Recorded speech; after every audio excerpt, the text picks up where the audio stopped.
Ladies and gentlemen, welcome back to another episode of the What Are We Doing podcast. My name is Levi McCurdy, and this is episode 196. We are getting so close to the day, and I mean, if you want to see exactly how I'll be entering the room during my inevitable reception, ladies and gentlemen, make some noise for the bride and groom type of situation. Check out the TikTok. What are we doing at WAD Pod, WAWDPOD on TikTok? You can see that. Maybe it looks a little bit like this. And so, yeah, that's how it's gonna happen. You know what I mean? I'm out of breath. It's okay. I'm always out of breath when we start these episodes because we get a little excited, we get a little hype. We play some music in the studio just to really amp everybody up. But sometimes we dance too hard and we get out of breath. So welcome back to the podcast. It's here, we're here every week. We're back. And I need you to hit the like button. First and foremost, hit the subscribe button. That big, beautiful, as my son would say it, S-U-B, sub, S-R-I-B, subscribe. You know what I mean? What are we doing? Subscribe to the channel, hit like, hit the bell so you get the notification. Follow us on all social media, Facebook, Twitter, X, Instagram, YouTube, the whole 99 yards of it all. Happy Independence Day, ladies and gentlemen.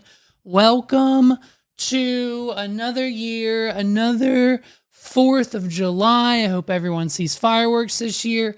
At our house this year, we're celebrating independence from reality as we've disassociated with everything going on. So let me know how you plan on celebrating your independence this year in the comments down below. What are we doing? And to all of my, I know I have a lot of them on this podcast, all of my Star Wars fans, to all of my Star Wars fans, may the 4th of July be with you, or whatever the phrase is. What are we doing?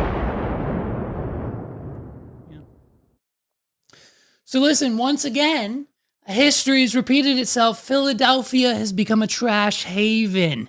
If you haven't heard the news, or if you'll remember, as I say once again, what happened, this happened before, back in what year was it? Back in 1986.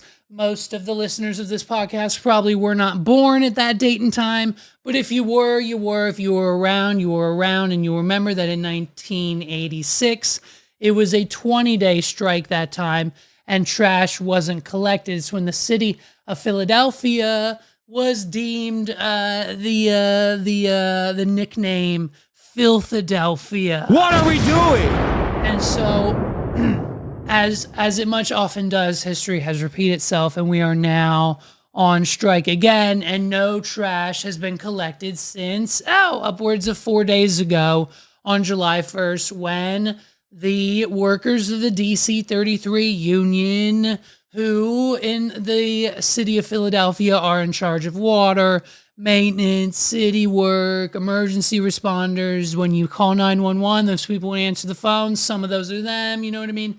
And the biggest group of them all are obviously those of the trash collectors. And so they're all on strike this week because the city of Philadelphia, according to them and their leadership at the union, say that they don't get paid enough. They don't get paid a living wage. They don't get paid enough to do what they're doing on a daily/weekly basis all the time, full-time job basis. And so they say, hey, either we get some more money, we get a raise, or we're out. We're done. We're striking. What are we doing? And naturally, here we are. So the strike's been going on for the last 4 days. No trash has been collected, and it's starting to become an issue, right? And so to combat the non-picking up of the trash, the mayor of Philadelphia, who we'll get to in a minute, you know what I mean? Lovely lady, we'll get to her in a minute, you know? She's crashing out. The mayor, she came up with this genius idea to put out like 50 or 60 like big storage container, shipping container bins for everyone to then manually on their own go put their trash in because it's not getting collected. The only problem with that plan is that it only maybe lasted for about like an hour or two until the point in which everyone took their trash to said containers and they were immediately full. What are we doing?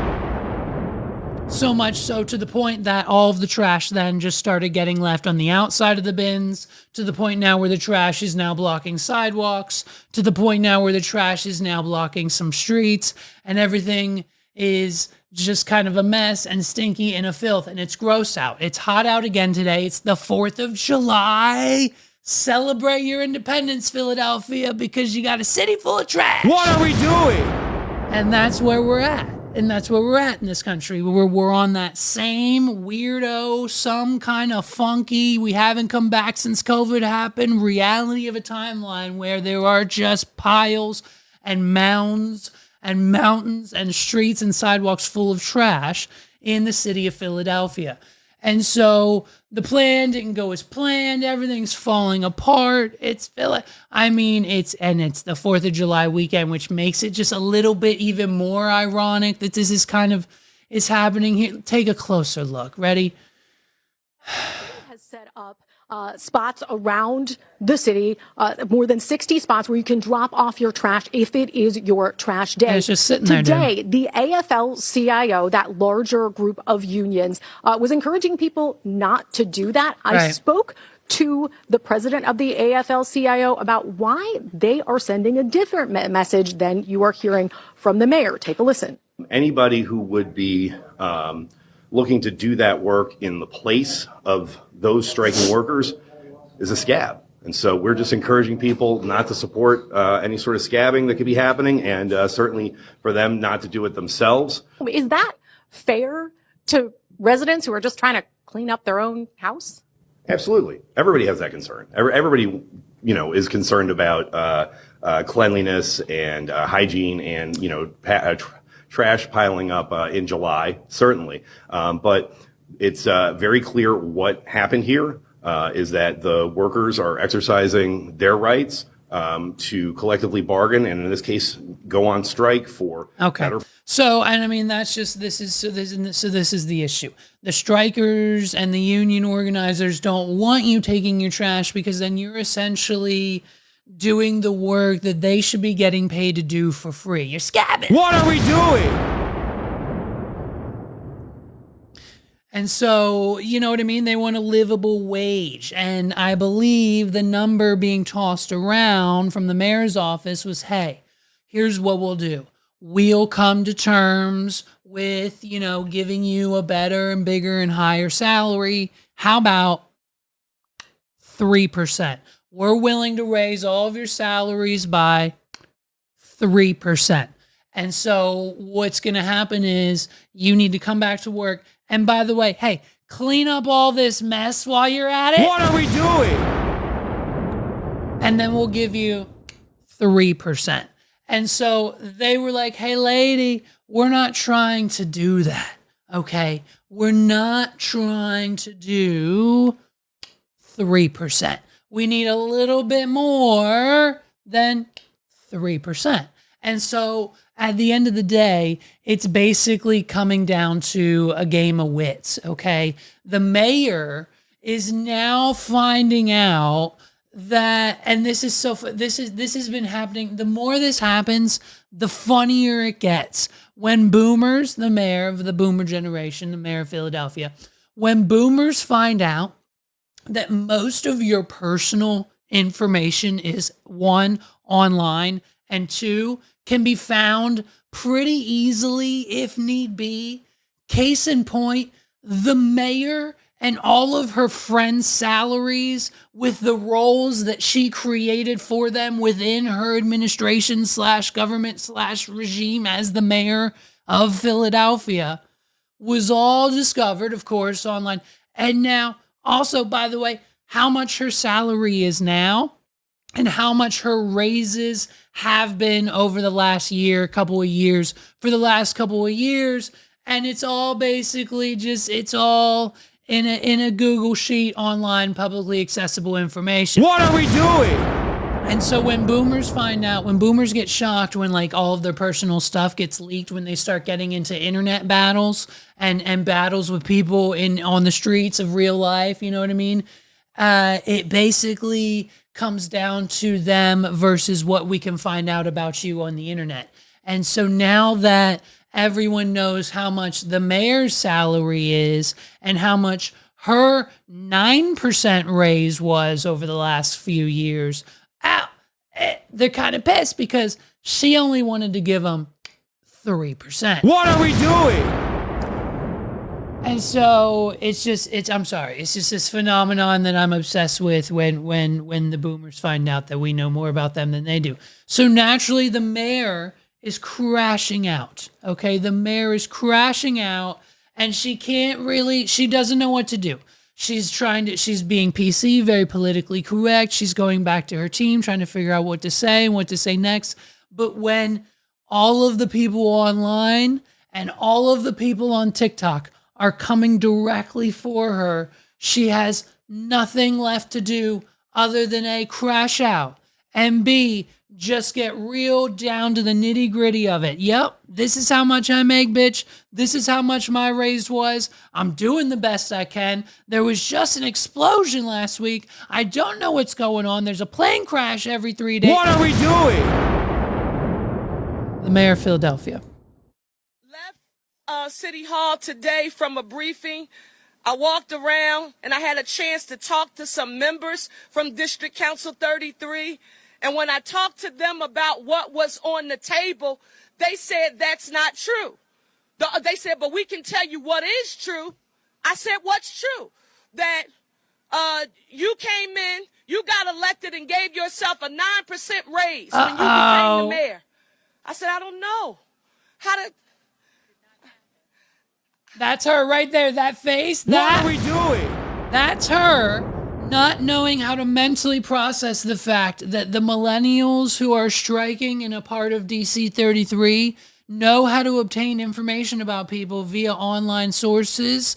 And this is her not being able to process how they would have known that when she got into office, she made this much, gave herself a 9% raise to make this much, and she can't really fathom how they would know that. And she wasn't expecting them to come to the table ready with a 1-2 punch like, Jake Paul. What are we doing? This is her not being able to process and it. gave It's so yourself funny. a 9% raise when you became the mayor. And I said, I don't know. How do you know that? How? What? I don't know. I don't know how to tell you. What are we doing? It's a blatant falsehood. It's an untruth. It is a lie. When I was elected mayor in January of 2024, I started with the same exact salary that Philadelphia Mayor Jim Kenney had on December the 31st when he had his last day in office. That was $261,497. It's too much. It's too much. It should be $100,000 less for whatever it is. What do you gotta do? Like, you gotta, every time there's a tragedy, I don't know, man. Hey, I'm working on my political run. I gotta start as president of the HOA, then I'm gonna be mayor, then I'm gonna be governor, then I'll be president. So I'm working on that now. So I don't know what a mayor does on a daily basis, but I assume it's probably not much. And so, you know what I mean? For $200 and almost $70,000 a year, you know what I mean? I don't know, maybe, I don't know. Give some to the pick 'em up trash. Give some to the trash people. You know what I mean? Give them some. You know? Say when I came in, I Just gave kidding. myself I'm just kidding. a 9% pay raise. It's just not factual, Philadelphia. And quite frankly, to the tax-paying residents of the city of Philadelphia, well, I don't have the ability to stop information from being disseminated on social That's media. right. I do Fake have the right to news. share the truth with you. Blame the fake news. What are we doing? Scratch now. $161,497. The same salary that Mayor Jim Kenney had when he left. I received a COLA in July of 2024. Not that I gave myself. A COLA of 3.14%. Was that pie? I'm sorry. 3.14%. Try to be funny. That's it. Bring it back with some jokes. Bring it back with That's what I some received, not jokes. because- What are we At doing? this point, Look, folks, it's a situation where this should have been handled, should have been taken care of, and they're not going to be able to. There's not going to be a situation where, like, hey, now we've got streets full of trash. We're going to have to bring bulldozers in. That's going to cost money. And how long is it going to spend once you get all of the employees back into their jobs? Once you come up with an actual term that they can agree to, who's cleaning up this mess? Who's spending time? It's going to take probably a week or two to get all of the trash that is just now on the streets and sidewalks overflowing from the bins and the dumpsters that you put out. And so it's going to cost so much more money than the negotiation tables for the salary raises now. And so what this is affecting as of right this moment, this very second, as we are recording live, there is supposed to be a 4th of July concert every year on the Benjamin Franklin Parkway. There's supposed to be a concert. And you know who's supposed to be there this year? None other than the man himself, LL Cool J. What are we doing? Well, you can bet your bottom dollar that, you know what I mean? LL Cool J isn't really okay with what's going on in Philadelphia. It's a situation where you have to pick sides. One, are you LL Cool J and try to drive through the trash to get through the concert to the stage? And two, are you down with, you know what I mean? Do your people, he's probably, if he's coming, if LL Cool J is doing a concert in Philadelphia, there's probably a chance he knows someone who probably lives in Philadelphia who might be affected by this. So now it's personal with LL Cool J. Opinions on this. People who were or still are planning to come to the Wow Wow Welcome America concert tonight, they're a bit bummed out that LL Cool J says he will not perform as long as the DC 33 strike is going on. Here is part of that Instagram post that he shared last night. I never, ever want to disappoint my fans. And especially in Philadelphia, y'all mean too much to me. But there's absolutely no way that I could perform, cross a picket line and pick up money when I know that people are out there fighting for a living wage. I'm not doing that. The president of DC 33 issued a statement reacting to this decision. He started off by saying LL Cool J's decision to stand in solidarity with the labor movement by choosing not to cross a picket line is a powerful testament to his respect for workers' rights. Mayor Sherelle Parker, meantime, said that she spoke personally with LL Cool J, saying that she respects the decision and understands his desire to see the city unified, and he is always welcome in Philadelphia. So LL Cool J is giving up his bag for the city of Philadelphia, but the mayor of the city of Philadelphia can't? What are we doing? Maybe, I don't know, you know? So, I mean, it doesn't sound good. I mean, if the last one lasted 20 days, I mean, that was like that was years and years and years and years ago. 1986. So it was, you know, it's one of those situations where at the end of the day, either they're going to bring in a whole new squad or the president will have to get involved. I don't know. It's at the end of the day, they'll end up probably getting their money, but boy, oh boy, what a catastrophe. What are we doing? Listen, everybody's loving this content on YouTube, on our TikTok. Follow us on TikTok. Subscribe to our YouTube channel.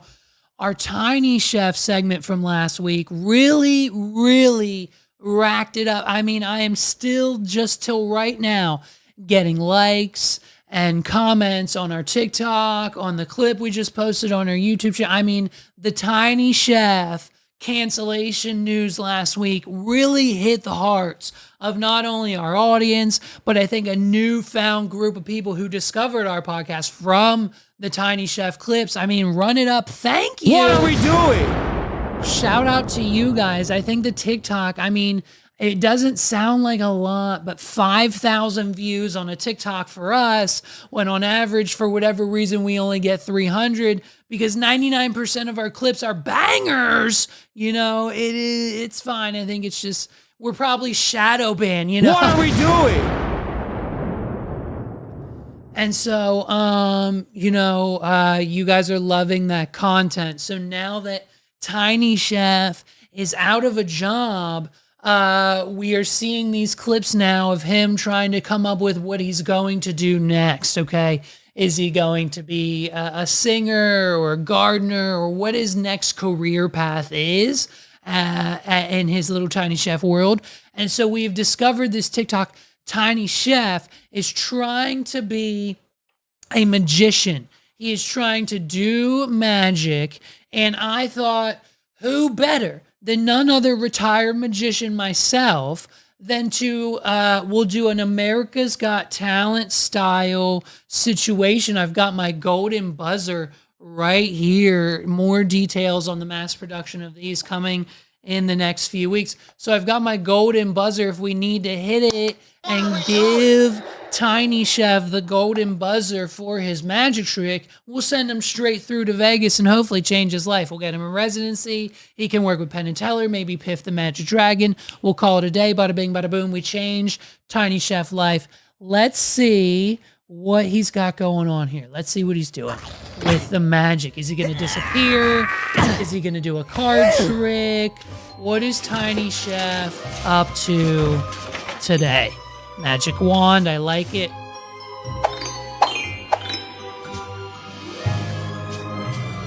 The Great Chefini, love the name, by the way. Welcome everybody to the Great Chefini's Magic Show! I'm so excited. As you can see, I have 1 pea and 3 thimbles. 1, 2, 3. Nothing under these thimbles. Now, Okay. I'm gonna place this pea on top of the thimble like so. I will now attempt to send that pea through the thimble, onto the table. Blabwakadabwa, woo nimble, send this pea right through the thimble. I present you the pea. Uh-oh. Hang on. Blabwakadabwa, send the pea on the table, please. Ah, a cranberry? Oh, good grief. Ollie, get out the cowboys!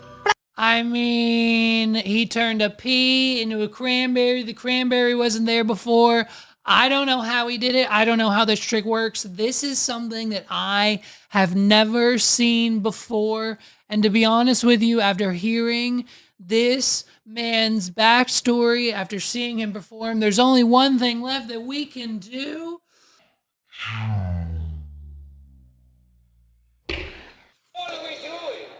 Oh, it's confetti everywhere. Tiny Chef, you're going straight through. You're my golden buzzer. Tiny Chef, if you know how that trick was done, let us know in the comments below. And man, I mean, it is just one of those situations where we're cheering for Tiny Chef, and we're gonna do what? What's that, Megs? Megs literally, let me just paint the picture for you right now. Megs literally just came rushing up into the studio. She never comes up here when I'm recording. It's kind of just a thing. So she just came rushing. If Megs is rushing up into the studio, you know something's going on. She just rushed up here, showed me this. This was just posted on the Tiny Chef's Instagram. Listen to this, folks. We promise this is our last call to action, asking you to sign up for Chef's Fan Club. If you haven't yet already, link in bio. The team is getting ready to turn the tiny cameras back on in Chef's tree stump home because you all saved Tiny Chef. What are we doing? The outpouring of love, messages, fan art, and donations have truly meant the world to the team. We are excited to get back to work and capture Chef's next journey. From the bottom of our hearts, thank you. Ladies and gentlemen, it is thanks to the What Are We Doing podcast, this clip that we posted. We shared the news. We created outpour. We created outreach. We got the people rallied. We got the people listening. I don't know if it's Nickelodeon. Do we know if it's Nickelodeon or not? We don't know if it's Nickelodeon. It might be Amazon. We don't have that news just yet. This is just happening. We are 100% responsible for saving Tiny Chef. What are we doing? I knew that this podcast moved mountains, but I didn't know they were that big. It is a situation where you just have to really, if you believe in something, you'll get it done. If we can, listen, if this podcast alone can save Tiny Chef from cancellation or get it picked up somewhere else or a new season or whatever's happening, we can save Joe Exotic. We can get Joe Exotic out of prison. We can get him pardoned. We can get Trump to sign it very, very soon. And we can make things happen. What are we doing? This podcast makes miracles happen. Hey, we saved Tiny Chef. That means we are this close, baby girl. We are this close to getting our friend Joe pardoned from the President of the United States, out of jail, and back to reality. What are we doing? It's just Tiny Chef is saved, babes. We did it. Thank you to you. You did it. We did it. They did it. Megs did it. We all collectively have saved Tiny Chef from cancellation. It was a tough couple of days. But if they can, I mean, hey, man, hats off to all of you guys. Chef hats off to all of you guys. You know what I'm saying? So Tiny Chef's back. Tiny Chef is saved. Tiny Chef isn't going anywhere. We could do it. I knew we could do it. I knew we could do it. So listen, a little recap and record time. Okay, Megs and I checked out this new Netflix kind of mini series, whatever, mini documentary. I don't know what you want to call it. The crazy, extravagant, crazy things that happen. I don't know what the title is. The Poop Cruise. What are we doing? Megs and I watched The Poop Cruise on Netflix. And it's basically exactly what it sounds like. I mean, this is reason number 397 why I don't think that Megs and I and or anyone from our immediate family will ever be going on a cruise. Now, I know that most of the nightmare stories have happened like in the past 10 to 20 years ago. The poop cruise that we'll be referencing in this review happened back in 2013. So about, 10, 12, 13 years ago is when this happened. So it's still kind of relatively, you know what I mean? It's not that far out. And so basically, when we watched the documentary a few years ago on Amazon about the cruise, that basically told us like if one banana goes rotten, the whole boat will just sink to the bottom of the ocean. What are we doing? And so we watched that and got terrified. We've heard nightmare stories, like if you're sick, you're quarantined to your room, you're trapped, you can't go anywhere. Every video we see of a Carnival cruise, it's always packed. There's people everywhere. I don't know, dude. I think I'd rather, if I'm going to take a cruise, it'll probably be to like Alaska to see the whales. What are we doing? And so on this cruise, the engine room catches on fire. There was a faulty line. They knew this was it was happening on a bunch of other boats. They knew that this was an issue. They knew this could have happened, but they just said, F it, we're going to try our chance. We're going to go anyways. And so the whole engine room catches fire, which immediately not only shuts down the engine of the boat, but it shuts down all the power to the boat, which means that nothing on the boat works. The showers don't work. The toilets don't work. The kitchens don't work. The refrigerators don't work. Nothing on the boat functions except for a few emergency features like the radio overhead system, some lights in the hallways like that have to be kind of on and have like a power bank or battery somewhere or something that's just built into the ship. There were a few things, but 99% of everything not working. What are we doing? And so naturally, what do you got to do? They can't ethically just do their business over the side of the boat, contaminate the ocean. It's not safe. It'll fall inside the boat. It's gross. There's other people below you. Like it's situational. So what does the staff and crew have to do? They have to give everyone these little red emergency bags that you got to poop in. And so then you have to put the bag out in the hallway, and then it's up to the staff of the cruise to go around and collect all the poop bags at the beginning and end of every day. And so naturally, people started coming up with creative ways to go to the bathroom. There were rumors and conspiracies about 1 or 2 toilets that were actually working. Some people did it off the side of the ship. Some people opted for the bags. Some people discovered that you could pee in the showers because the water would still drain, so you could just do your business in the shower. It was just a nightmare of a situation. And so essentially then what happened was they were stuck there and on this cruise, not being able to do anything for 8 days straight.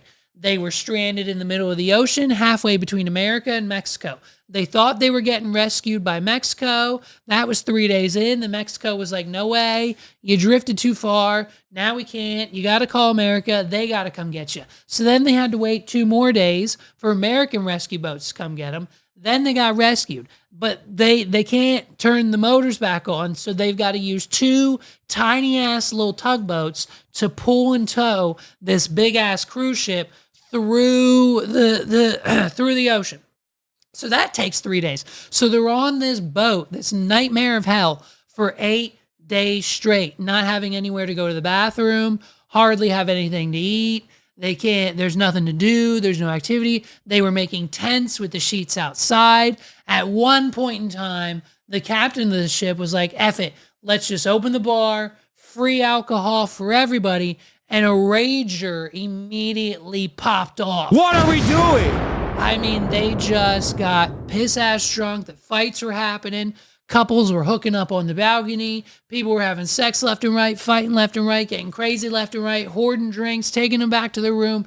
It was insane. They had to shut that down with a few hours. And so it was just basically this nightmare of a situation where you had families, bridal parties, a guy and his daughter, a guy and his husband, a guy and his father-in-law, so many 4,000 people stranded on this cruise. And then the worst of it all, they, for 8 days, that's a lot of human discard. That's a lot of pee. That's a lot of poo. And so to put all of that down the drainage system of the showers, it all got backed up and started gurgling its way back up out of the shower. What are we doing? So then everyone kind of had to stay out of their rooms. And it was fine until the tugboats came along and rescued everybody. Well, that tilted the ship by 15 degrees. And when that happened, everything started to flood. The hallways, the corridors, the rooms were just dripping and oozing with human feces, and it was just it was a shit ship. What are we doing? And it was just a nightmare of an event, of a vacation. Reason number 394 why we will never go on a cruise, because if that happens to us, dude, I'm bailing. I got to get a tugboat ride back to shore, because I'm not spending 8 days on a boat with no way, Jose. I'm not doing it. It'll never happen. They get home. Carnival, listen to the outcome of this. Carnival gives each passenger not only a refund for everything they spent, their ticket, and all of that. They got their trip for free, of course.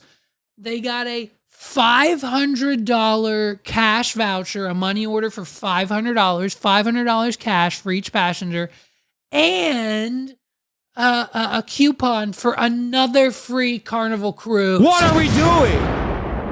And that's basically it. Because at the time, Carnival had a clause in their ticket that stated, by purchasing said ticket, we do not have any responsibility if we get stranded, if a storm hits us, if the boat gets capsized, if a wave hits us, if there's a Sharknado.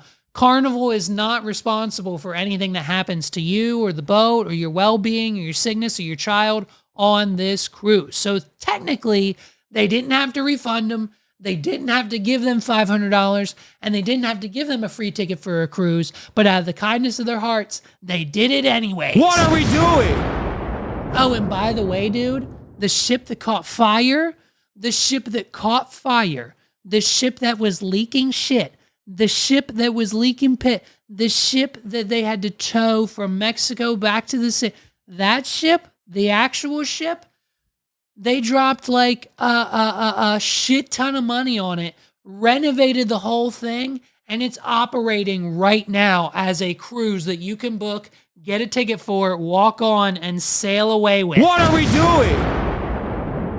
Are you insane? Carnival Cruise Line. It's the most, if you've been contemplating going on a cruise, do yourself a favor and stay away. Go anywhere else. Do anything else. Any other form of travel. I know people all the time. I've got plenty of friends. I think Los maybe. I think Tyler. I've got so many friends who have gone on cruises and have had a grand old time. But it is something that I will never, ever do. And so then this second episode, dude, of this Netflix show was just a behind the scenes, what happened, retelling of the Astroworld incident. If you'll remember back in 2021, we were just coming fresh out of COVID. We hadn't had a concert, a music festival, a live performance, a show, anything to do with human interaction, being outside, seeing another person do anything of any sorts for like a year and a half, thanks to the COVID-19 lockdowns. So when 2021 rolled around, people started getting antsy, and so did the artists and the performers. So we started doing some early prep on some early shows, one of which included the resurrection and the reintroducing of Astroworld, Travis Scott's concert festival.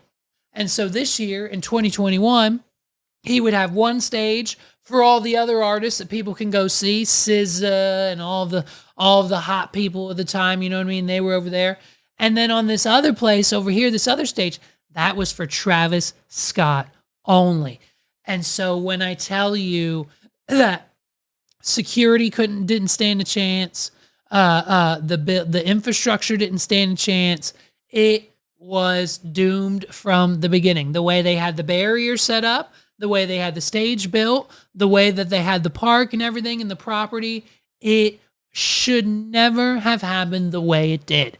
And when you watch this documentary and the clock is counting down and Travis is about to come out on stage, 30 seconds to go, 20 seconds to go, and they're talking and you can hear the crowd is getting tighter and pushing closer and closer because every person there wants to be as close to Travis Scott as possible. They want to give him the energy he deserves, the energy he demands, and the energy he respects in order to make this one of the biggest shows of all time.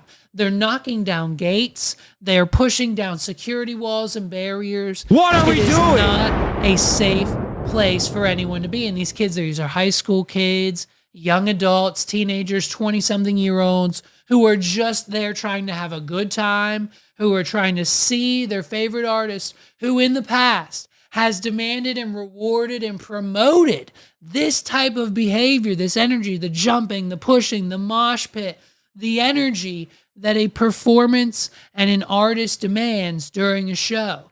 And the issue with that is the normal amount of energy is something that you see from my man, Austin Richard Post. Something that we experienced just a few weeks ago in downtown Philadelphia before the whole trash thing popped off.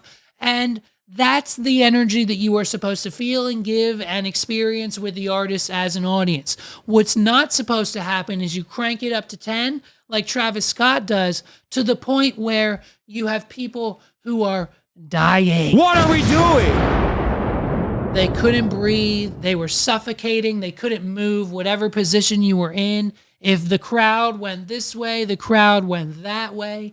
It was a nightmare. They were screaming at the production to shut it down. There was one EMT on staff.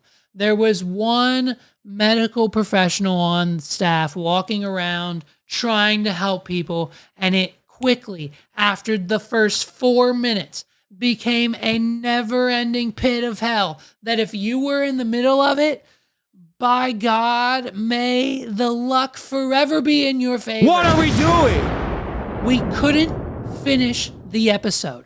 I was watching this and I couldn't breathe.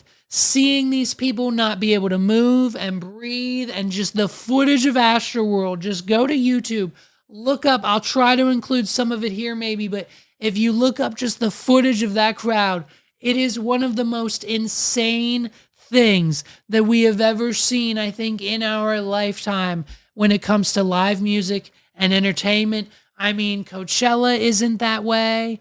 Bonnaroo isn't that way. It is something straight out of a nightmare when you try to imagine what it must have been like for the people in the middle of the crowd, let alone those up against the metal barriers, let alone those pinned up against other people who couldn't move, who are getting trampled on. I had to turn it off. We had to turn it off because I could not for a moment fathom that if I would have taken my sexy ass fiance to a Post Malone concert that she has been looking forward to for a year straight, and this type of crowd happened, and this type of event, and we were pinned up and smashed up against people, and we couldn't breathe, and I had to fight to get her out, I don't think I'd be able to actually succeed in doing so. What are we doing? And so I get when I start to watch real shit, that's when I have to turn it off. That's when I get scared. When I'm watching things like Winnie the Pooh, Blood and Honey, that shit doesn't exist. Winnie the Pooh's a fictional character. This is fun. When I'm watching things like Sharknado or the Saw movies or anything that's supposed to be a horror film, until it passes that boundary of it being real, something that could happen to you at the next concert or whatever type of live event situation you go to, by God, I can't fathom, and I have to turn it off. What are we doing? Dude, the Astroworld thing's crazy. The Astroworld thing is actually pretty freaking crazy. Listen, do we have footage of this? Where's the footage of the Yin Yang Twins? Let's put in some footage of that, dude, because I'm pretty sure we've got that.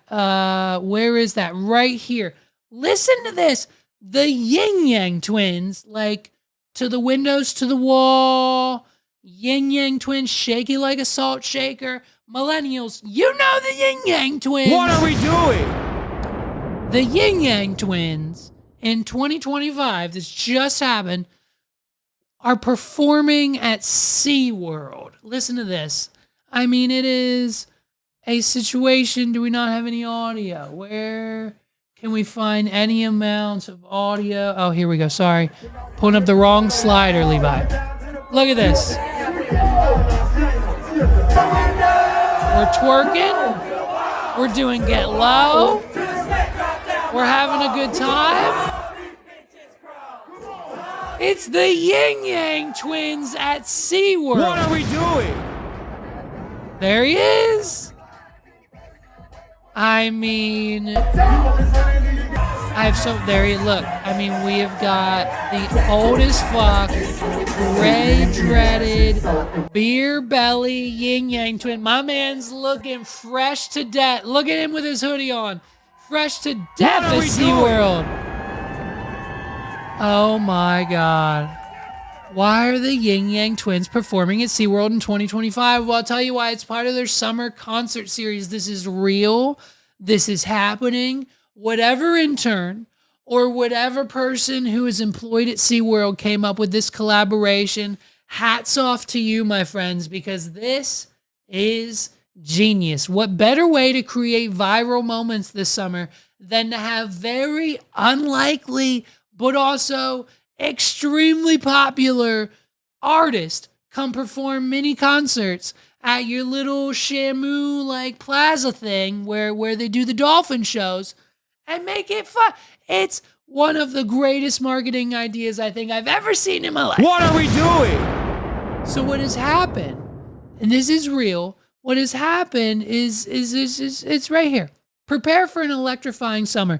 The summer spectacular concerts are back, extending their run to 9 incredible shows at the Bayside Amphitheater. For the first time ever, we're hosting some of the most influential rap, names in the industry of rap, hip hop, and R&B as a series, bringing their iconic sounds to our stage. Join us every Saturday night from June 21st to August 23rd at 6 p.m. for an unforgettable musical journey featuring R&B, hip hop, and rap hits from the 90s and early 2000s. With the Bay's scenic views as our stunning backdrop, this is the ultimate spot to move to the sounds that defined a generation. Come celebrate summer with us. The energy will be high and the atmosphere vibrant. Concerts are included with park admission. Upgrade to reserve your seats for the best seats in the house. And this is all presented to you by Jammin' 97.5. So basically, what happened was we all made SeaWorld get rid of the big orca whale show. What are we doing? PETA and Society and TikTok were like, yo, you guys are abusing the whales. We need a new form of entertainment at SeaWorld. And SeaWorld was like, bet, give us a minute.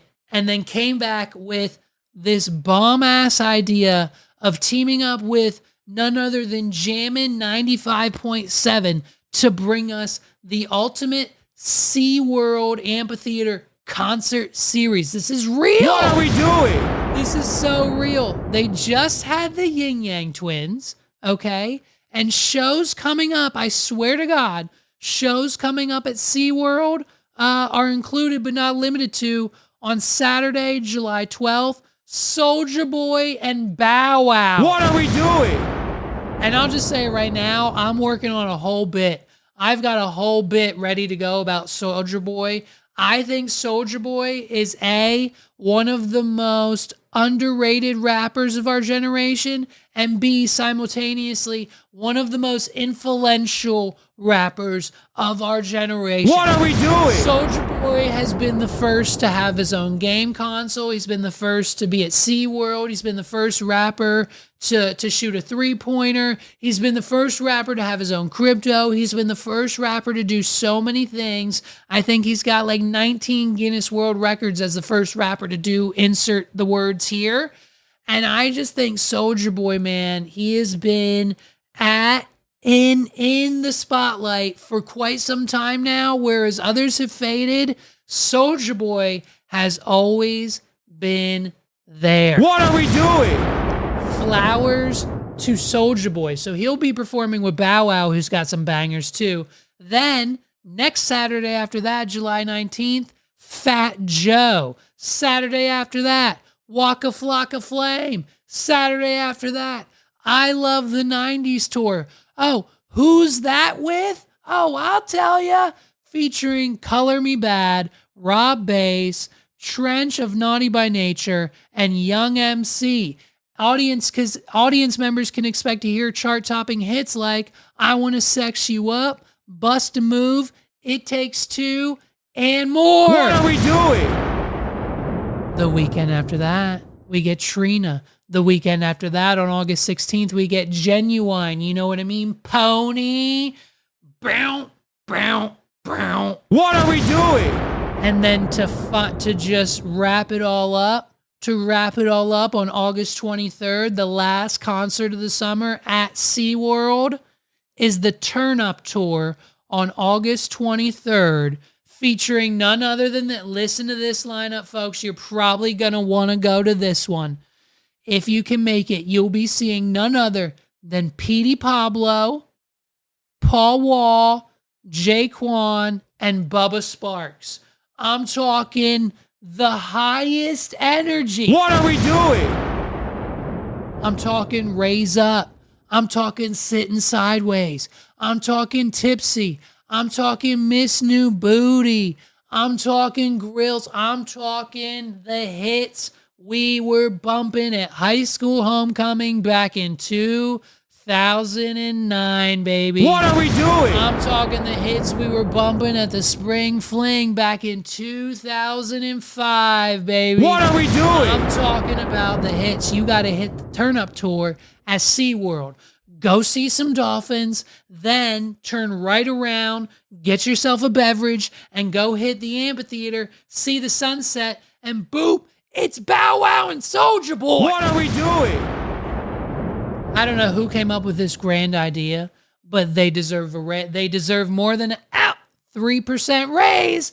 Give it to them, because them bringing this virality awareness to SeaWorld is something we would never have expected.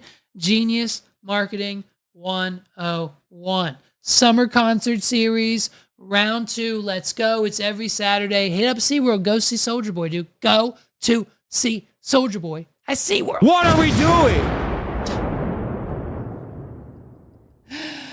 Listen, last bit, then I'll get the hell out of here. Everyone is telling me that I need to cover this story, and it's Chuck E. Cheese. Chuck E. Cheese just announced its latest shift in business model yet again. We've seen this happen time and time again. When Chuck E. got rid of all the animatronics and they went digital, they tried to bring it into the new era because they were losing money, but a new round of investment. That's not working anymore, again, because guess what? The pizza still grows. The pizza from Chuck E. Cheese version 1 to the pizza to Chuck E. Cheese version 2 somehow got nastier, and 2 somehow got ruined by YouTube's very own Shane Dawson. What are we doing? I blame Shane Dawson for the downfall of Chuck E. Cheese, because there is no denying his undisputed viral piece of content that is of him going to multiple Chuck E. Cheese's, ordering a large pizza, and having like no percent to 1% of any of the slices lining up. What are we doing? The excuse for that naturally is like they sell pizzas by the slice or by the half. So when an order for a full one comes in, if they only need to make a half, they're only going to make a half. And like, it's kind of still a bad business practice, but at the end of the day, it looks like that the pizza at Chuck E. Cheese just really isn't good. So then Pizza Hut tried version 2.5 and tried pulling a wall over our eyes by opening Pasquale's, the DoorDash only restaurant Ghost Kitchen. But when you order from Pasquale's on DoorDash, you're just getting Chuck E. Cheese delivered. What are we doing? This comes in a different box. Most of the time it comes in a Chuck E. Cheese box because the owner of the Chuck E. Cheese never ordered the Pasquale's boxes like corporate told him to do. And so then we got Chuck E. Cheese 2.5 with the DoorDash shit. Everyone figured that out and didn't really fuck with it. So now we are on Chuck E. Cheese 3.0. Not 3%, 3.0. It's Chuck E. Cheese for the adults, baby. We ditched the pizza and we got VR games. What are we doing? That's it. Chuck E. Cheese is getting rid of all of their kitchens. They've already got a few test locations out now, but I'm sure all of their current locations will be remodeled to fit this new structure very, very soon. We are done with the children because they're not coming to Chuck E. Cheese anyways, dude. They're playing Fortnite and they're on their iPads. So why do we have these stupid old antiquated ticket arcade games at Chuck E. Cheese anyways, right? What are we doing?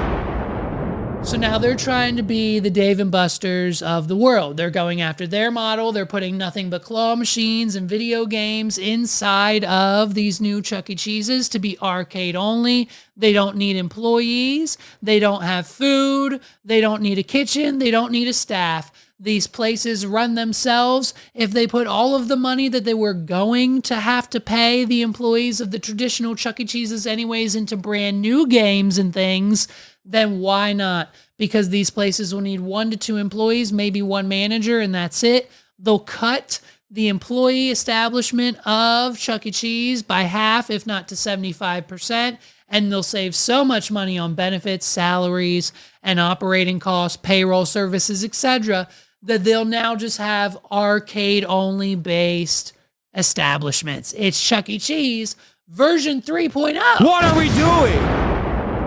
Let's take a listen and learn more about what's going on with Chuck E. Cheese. You know? It isn't just a place where kids can be kids. The arcade chain is opening a spin-off designed for adults that has a mix of nostalgic games like Donkey Kong and Mortal Kombat and new titles such as Halo. The new stores will open Wait, in what? What are we doing? Run that back, please. shopping malls and Hold eight on, run. can be that kids. all The way arcade back? chain is opening a spin-off designed for adults that has a mix of nostalgic games like Donkey Kong and Mortal Kombat and new titles such as Halo. The new Okay, what does that do? What are we doing? This newscast, who is this from? This is not a parody account. This is NBC open in News. shopping malls and NBC News posted 1 day ago. This is NBC News reacting to the news about the new Chuck E. Cheese's. And they're saying that it's going to have Donkey Kong. It's going to have Donkey Kong and Mortal Kombat, as well as more modern new titles like Halo. What are we doing? Is NBC News using ChatGPT to write their stories? Did someone from NBC News go to ChatGPT and say, write me a news story transcript about the all-new version of Chuck E. Cheese for adults that includes new games and old games, and it's going to be open soon in locations near you? And what ChatGPT thought it should put out, that no one obviously proofread, was Donkey Kong and Mortal Kombat and newer, more traditional titles, new titles like Halo. What are we doing? Hey fam, I don't know about you, but I'm almost positive I haven't played it in like 15 years, but I don't think they released a new version of Halo like recently. What are we doing? Not a single child on this planet, teenager or young adult, is currently playing Halo. What are we doing? There is not a streamer, there may be a select few rare, but like no other, like not a Ninja, Kaizenat, no one is playing Halo. They're playing Call of Duty, they're playing Fortnite, and something tells me you are not going to be able to go to the arcade that Chuck E. Cheese is opening and play Halo in 2025, let alone Donkey Kong or Mortal Kombat. What are we doing?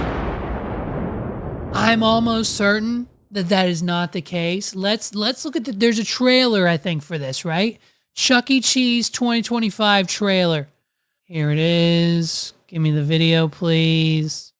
Where's the video, please? Yeah, they filed for The company's expansion comes 5 years after filing for bankruptcy during the height of COVID-19. So they filed for bankruptcy. Chuck E. Cheese spent $350 million in remodels over the past few years, as well as introducing new pricing tiers to attract budget-focused families. So clearly, that's not working either. You know what I mean? What are we doing? Where is it? The video, listen, the video I saw yesterday was simply just, it was a Dave & Buster's. What are we doing? The video that I saw yesterday that I can't find now is just a Dave & Buster's. It's claw machines, modern arcade games, mobile games that are in the arcade. And it's like, there's no chance in hell, I'm calling it right now, that the all-new Chuck E. Cheese arcade for adults is going to have Donkey Kong, Halo, or Mortal Kombat in it. And you can bet me on that in the comments. Let me know. Ladies and gentlemen, this has been another episode of the What Are We Doing podcast. Thank you guys so much for listening. It is the 4th of July. I've got to go get ready. I've got 24 mortars ready to blast off into the sky to put on the best fireworks show for my son that can possibly happen on this planet. Do you know why? Because all the other fireworks shows in central Pennsylvania don't start till 9 or 10 o'clock tonight. That's way past his bedtime. Oh, and by the way, it's got about 2 to 3 hours worth of traffic with it if you actually want to see the fireworks. What are we doing? If you go to the York Fairgrounds, you're in an hour worth of traffic. If you go to City Island, you're an hour's worth of traffic. Other than that, the only other locations around here are private residence. So I went out, spent a shit ton of money on fireworks. I'm going over to Sandy Dunkel's house to set him off tonight, and plenty of time for bedtime, then leaving him there for a sleepover. So it's a win-win for us. Happy 4th of July. What are we doing? Peace out, everybody. Have a good day. Subscribe, like, follow us, subscribe, suck our butthole. Let's get it done. Make sure you are obsessed with this podcast by the end of the day. Happy 4th of July, folks. Peace out, everybody. What are we doing?